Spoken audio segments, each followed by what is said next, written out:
With the Bureau of Land Management Mustangs gaining more media presence and celebratory events held on the East Coast for island ponies, many people wonder about equine maintenance in the wild.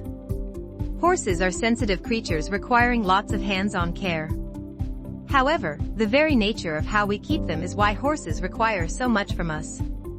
For example, how do wild horses trim their hooves when our farriers come out every 6 weeks like clockwork? The hoof. Unlike the popular comparison, horse hooves have no resemblance to a toenail. Hooves are actually thick coverings offering protection at the end of the leg and shock absorbency. Perhaps the comparison comes from the keratin makeup, like our hair and nails.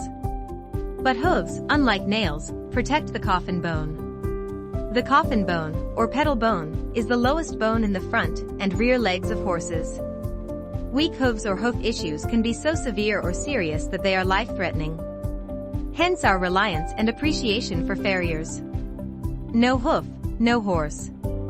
Selective breeding.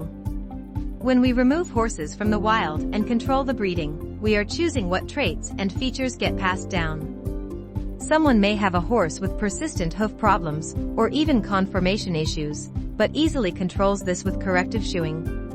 Later down the road, this horse might be used for breeding. In the wild, it is survival of the fittest. These horses prone to hoof issues or improper growth will not survive. It is grim, but it is nature. Horses are prey animals.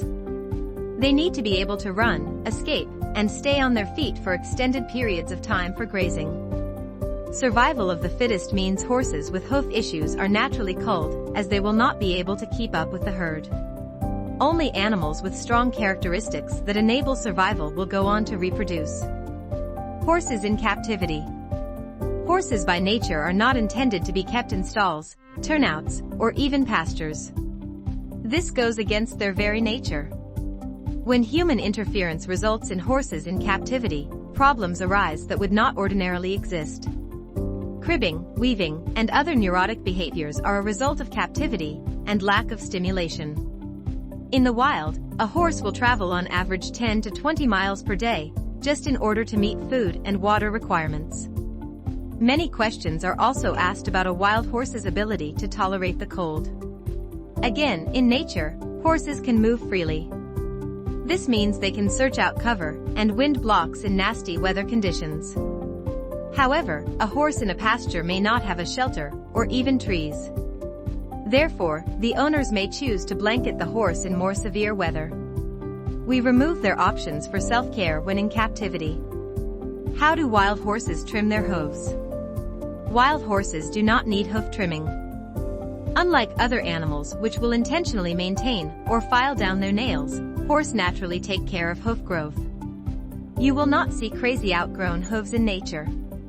With the extensive traveling wild horses do, combined with various terrains in their travels, hooves are naturally ground down to a suitable length. These animals are not confined and will wear them down accordingly. Their hooves will be worn down at the same rate at which they grow out. In addition to daily travels, horses frequently run. The life of a prey animal. Natural hoof care. Horses in nature are also free to move, meaning they will not be forced to stand in moist or wet environments. Pasture horses may be trapped in flooded pastures after rains, with no other turnout options. This moisture can wreak havoc on hooves and invite bacterial and fungal infections. Wild horses always have the ability to move to higher ground and will never be trapped in a stall that may be uncleaned or covered in urine-soaked shavings. This brings up another issue: shoes. In nature, horses are not hauling heavy loads, made to ride on hard roads or cement, and do not suffer unnatural workloads brought on by human riding and working. Therefore, wild horses do not need shoes. Weak hooves, imbalances, or other issues that would require shoeing for the correct function would typically result in a horse unable to keep up with the herd. Closing thoughts: wild horse hooves. As horse owners, it's hard to imagine a low-maintenance horse of any kind. But realistically, most of our responsibilities as horse owners come from putting these animals in captivity. This is why regular farrier visits and enrichment is so important to the modern domesticated horse. If you like this video, Don't forget to like and subscribe.